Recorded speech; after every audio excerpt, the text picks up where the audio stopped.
Hello and welcome to the Indie Film Wrap. My name is Sierra Kane, and today we have special guest Summera Howell, actress and filmmaker. Summera, so excited to have you on the show. Thank you. It's great to be here. I'd love to start with your actor and or filmmaker origin story. Anything that initially inspired you when you were younger that made you go, I want to make movies or I want to be in movies? I would say that I have always been a storyteller. I think I come from a family of storytellers. I had a oddly profound realization about this like 3 days ago, where my boyfriend and I were comparing each other's families, and I was sort of having this realization of like, oh, everyone in my family tells stories and is entertaining when they do it. And like not everybody's family does that, I guess. Like some people just talk about things that happen in their life, but they don't tell it as a story. They just mention it. And I don't know how I had gotten this far in life without ever putting that together, but I was like, oh yeah, all of them, every single one. But my mother loves to tell this story that when I was 2 years old, I was playing in the backyard and I loved pretend. It was my favorite game. It's pretty much the only game I ever wanted to play. And her friend came over and asked me what I was doing. And I said that I was queen of the kumquat kingdom. Her friend just laughed at me because I sounded ridiculous and said, that's so cute. Do you know you could get paid to do that? And I was like, no, but that's it. That's what I'm doing. You're like, no, but yep. Sign me up.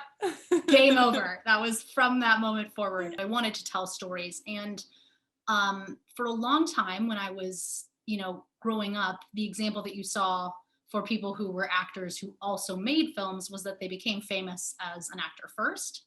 And so I assumed that was the way that it had to be done. And then everything really kind of upset and shifted and turned into this, new world that we're entering into. And I realized that I don't have to wait to be Reese Witherspoon to be Reese Witherspoon. I can be Britt Marling.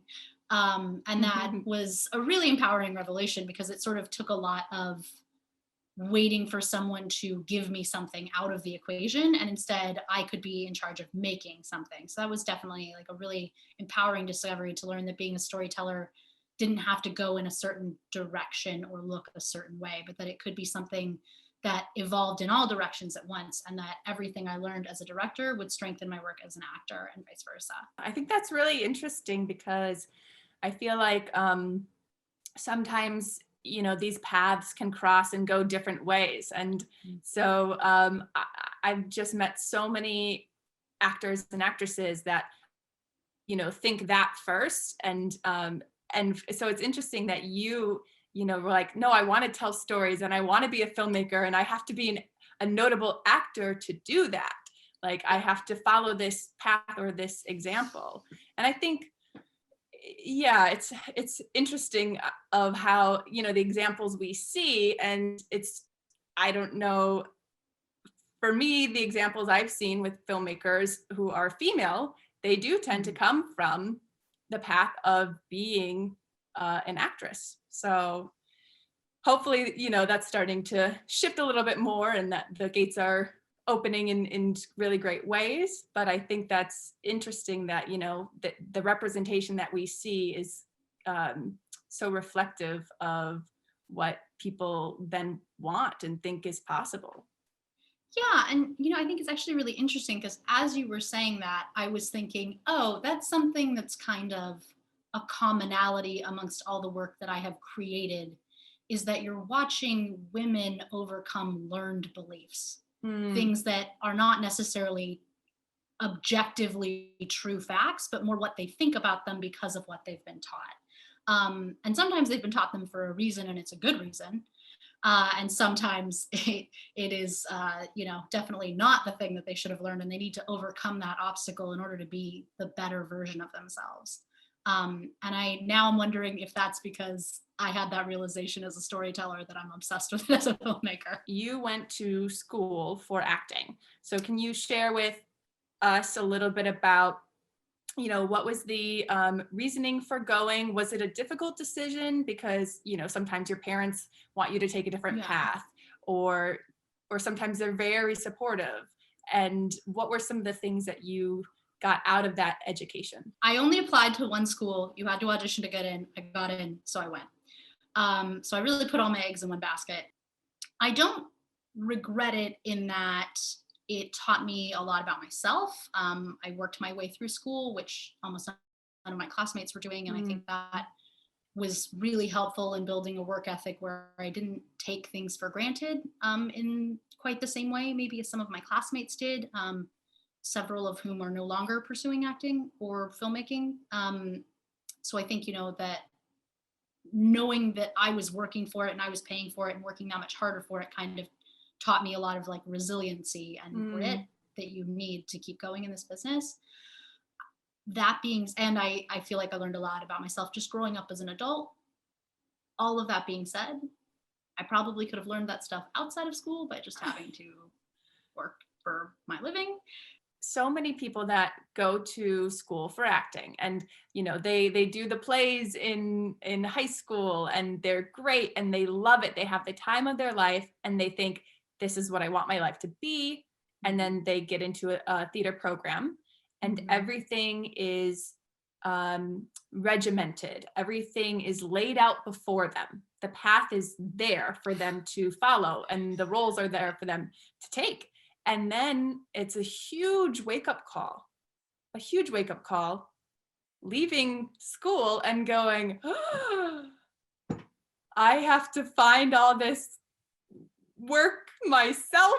The roles aren't going to be given to me. Like, and I think, you talking about working and paying off your student debt while in school, like, I I know from my personal experiences with you that you have a great work ethic. You are one of the hardest working people I know, and I have always admired that so much about you. And I think that's just something that needs to be put out there. Like, if you love theater, great, but Yeah. the work ethic is gonna really, it's Yeah. In school, if you do everything you're told and you work hard, you will make an A. That's it. Real life does not care if you did everything right. You can do everything right, and a drunk driver can just hit you, and then you spend 2 years of your life in recovery. It does not matter. And that's really hard to come to terms with because it feels so unfair. And then you just gotta like be like, okay, I have literally no control over that. So then you have to focus on the things that you can control and making a yeah. plan based on knowing what you can control. And so I think for people who really need a lot of structure and security in their life, this is not a good lifestyle choice at all. I think that the thing to really consider is, why are you doing this? Like, what is the thing that you want?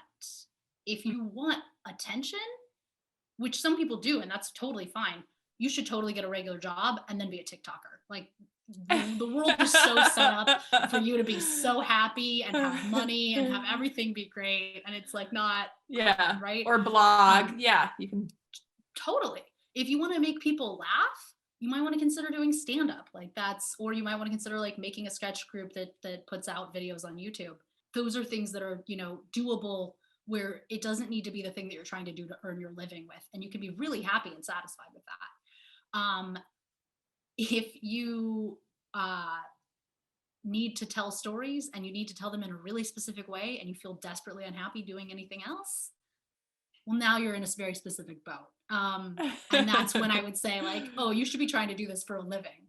But if you are not like ticking all of those boxes, you can absolutely, I think there's this kind of idea that people have to do, the only way to be a creative storyteller is to do it full time, and to try and make your living at it.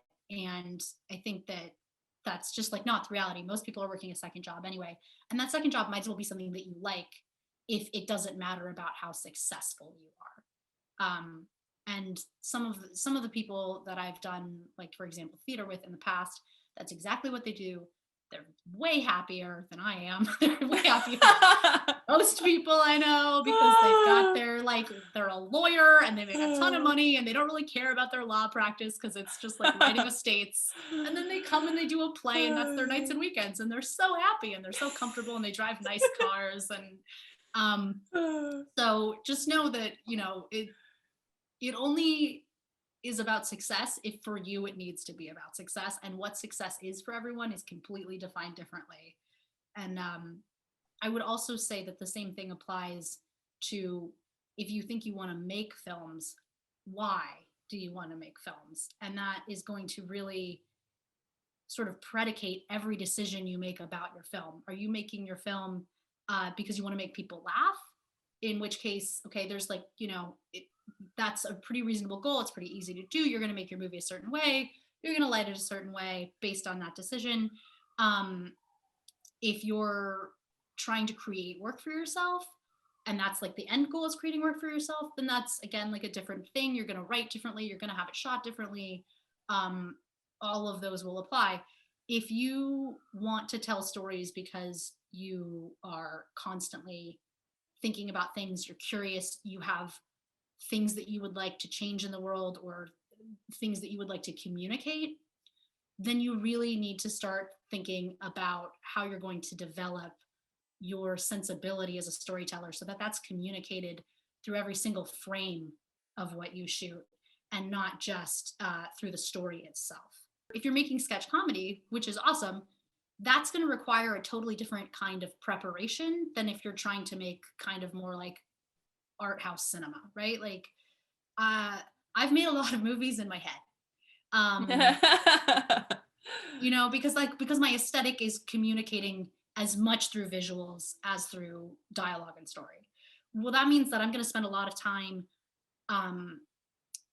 making my lookbooks, making my mood reels, making all of those things, making the movie before I ever make the movie, so that when I am actually getting to make the movie, it's a question of still having that vision ready to go and being willing to be flexible with what is actually given. But I'm not trying to decide in that moment. It's either, yes, it will work with what I already planned, or we need to adjust, or maybe this third thing is happening. What was the first film you made? What were some mistakes you made or things that you learned from that project? Where in your timeline did this happen? I feel like the first film I made is a really hard question because I was making like shorts in high school just for fun, right? So I would say I made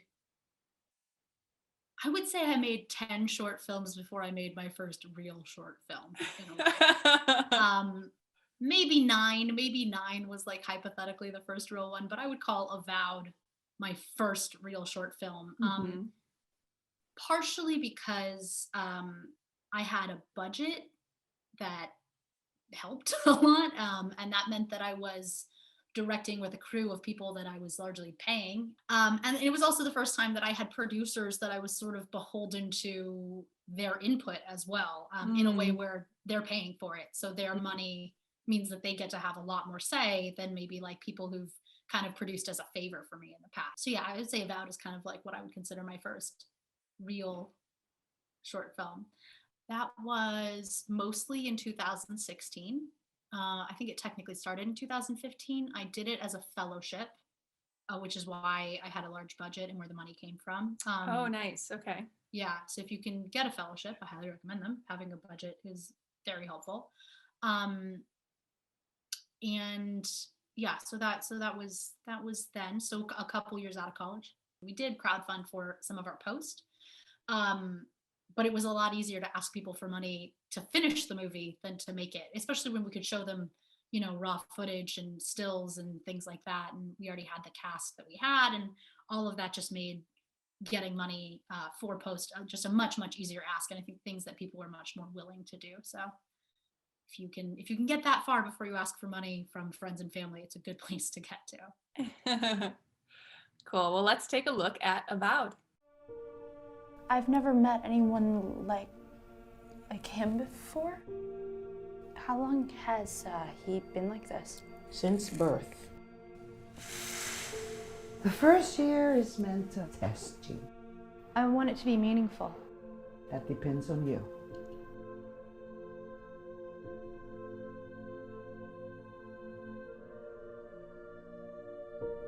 Holy Mary, Mother of God, pray for us. Pray.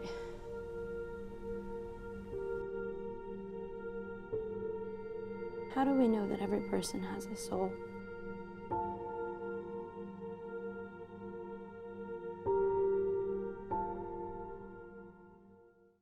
Again, I think the mood comes through in the footage. You can see that there was intention behind it. Yeah. And of course, now I'm at the point where this is 4 years ago, and now I'm like, oh, there's so many things that I would have done a little bit differently. It's not that I don't dislike it in any way or don't still love it, but it is one of those things where it's sort of like, I wish the filmmaker I am now had made that movie. Yeah. She would have done it better. And that's going to happen sometimes. You just kind of have to be willing to see things change based on what is happening, but you should be so prepared, so ahead of time. And even as an actor, I think that's pretty much exactly what that is as well. You should know everything you need to know and then be willing for things to get slightly changed or shifted based on what's happening, and kind of just always working with preparation and then the moment. You pointed out a really nice parallel of if you are so prepared in what you're doing that you can be able to shift on a dime or let go of this vision to some degree, then that's going to serve you so much better. And I think, I found this with my acting where I have an idea of the vision and I want to control it and I try to control it, and then it turns out flat or it doesn't communicate as well as just being very prepared and allowing things to happen.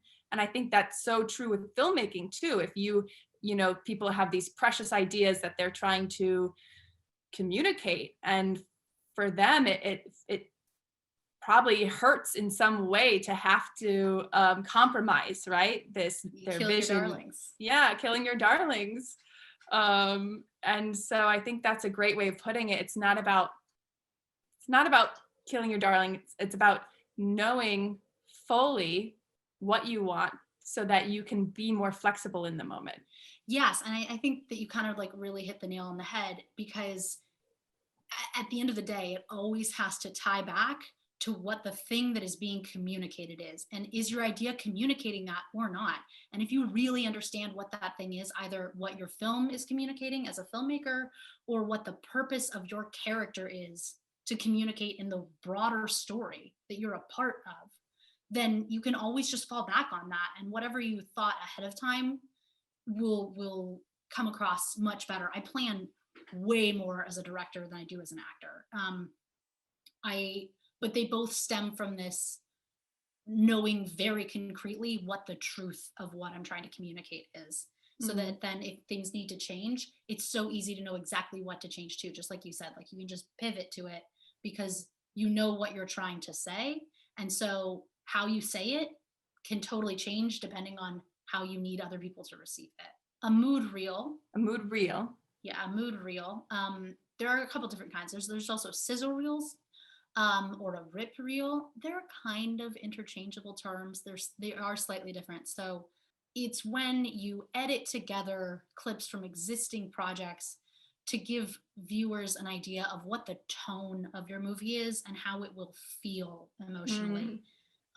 It's kind of like a trailer made up of other movies. I like mine to be silent. Some people use dialogue for the movies they're pulling from. I don't care for that because usually the dialogue isn't going to match up. I'm really just caring about the visuals. I'm trying to communicate this is how the camera is going to move and how you will feel as a result of how the camera moves. And then there are lookbooks, which a lookbook is a tool that you would use as a director to communicate to every single department head what they need to do in order to accomplish your vision. So a lookbook will include character prototypes so that the casting director knows what kind of person you're looking to cast. It will include wardrobe selection so that your costume designer already knows, okay, this person has kind of like an edgier look to her. And this person is much more, he's been wearing the same jacket for 20 years. And then you'll have stills so that your cinematographer will know, oh, the lighting should kind of be this moody and it should have, this much brightness, this much fill. We're going to, and the production designer will also compose the color palette accordingly. Okay. And pick the design that will, best reflect the overall vision and the time period and the socioeconomic condition of your characters, all that kind of thing. So it's like a living, breathing document that really tells the viewer what they need to see, and the department head how they can communicate what the viewer will see. That's a great thing to point out for young filmmakers, because maybe they've written the script, so they're so attached to that, and that's maybe where a lot of their focus goes. But what is the overall aesthetic and thinking from that point of view too. Yeah, and I feel like often filmmakers get told that there are three versions of a movie. There's the script, the movie that you shoot, and then the movie that finally gets edited. Yes, we have that on the And show. yeah, and then it rewrites it. But I would argue that there are like 5 versions of a movie, because there's the movie that's in your head before you write the script. Then there's the Uh-huh. script that you write, which may or may not match the movie in your head because it's going to change. And then there should be the movie that you create in your lookbook. And that is like evident there.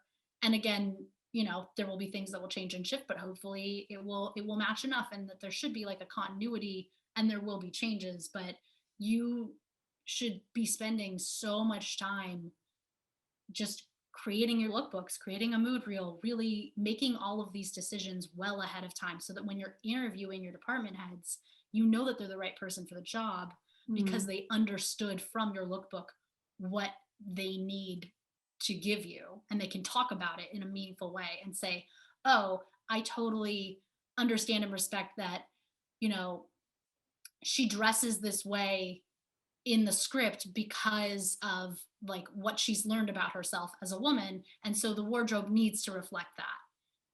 And you know, it's that kind of level of communication where they need to be able to clearly articulate the subtext back to you, but in order to do that, you need to give them a good lookbook that kind of communicates those ideas ahead of time. What are you currently working on and or excited about in the future? My next short coming out is Charlize. That's what's next at some unknown point in the future. I had been working on what I had really hoped to be my first feature, which was Big, Strong, and Brave. And I was getting pretty far along in that process. And then COVID came and just kind of walloped all of it, because it's exactly at that size and budget that is pretty much COVID impossible. It's just a little bit too large in scope, a little bit too much of an indie cast, and a little bit too expensive to really be manageable, and far too many locations. So that is on hold. But I'm very excited to make it. In the meantime, I am making a film. I'm currently breaking the story of my next film. And I am very excited about that, but I am definitely in the writing the treatment, writing the outline, getting feedback, really crystallizing what the vision is before I start writing, so that I can go in and, again, it's that I'm making the movie in my head before I write it on paper, so that when I start to write it, I know what the thing is, and I can always go back to it, and it's always clear, and the decisions will be easy because I know what the main point of view is and how it's coming across. Where can everyone find you and get connected? You can definitely go to my website, www.summerahowell.com, and everywhere else I'm at Summera Howell. Well, thank you, Summera, so much. It's been such a pleasure having you on the show. Thanks for being an awesome actor, filmmaker, and storyteller. Thank you. Thank you for having me. This was really fun. I appreciate it.